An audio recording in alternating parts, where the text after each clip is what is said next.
আসসালামু আলাইকুম রহমতুল্লাহি ওবরাকাতুহু। সম্মানিত মুআল্লিম ভাইয়েরা, আশা করি সবাই ভালো আছেন। আমি আপনাদের দয়ায় আলহামদুলিল্লাহ ভালো আছি। আমরা ইতিপূর্বে শিখেছি মুরাক্কাবের হরফগুলো কীভাবে খাতার মধ্যে সুন্দর করে সাজিয়ে লিখতে হয়।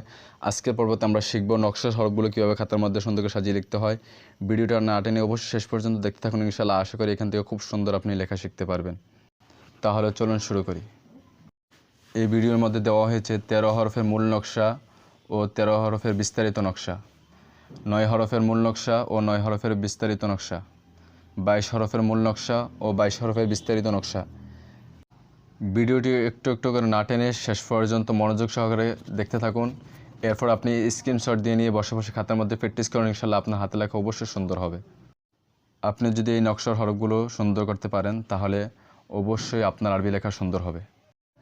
এই নকশার হরফগুলো কীভাবে ছাত্রছাত্রীদেরকে শিক্ষা দিবেন এবং কীভাবে ব্ল্যাকবোর্ডের মধ্যে সাজিয়ে লিখবেন আমি ইনশাআল্লাহ তরিকায়ে তালিম ভিডিওর মধ্যে দিয়ে দেব।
ভিডিওটি ভালো লাগলে লাইক শেয়ার কমেন্ট করতে ভুলবেন না। যদি আমার চ্যানেলে নতুন হয়ে থাকেন অবশ্যই চ্যানেলটি সাবস্ক্রাইব করে রাখবেন আর পাশে থাকা বেল আইকনটি অন করে রাখবেন, যাতে করে আমি নিত্য নতুন ভিডিও আপলোড দেওয়ার সাথে সাথে আপনার মোবাইলে সর্বপ্রথম পৌঁছে যায়।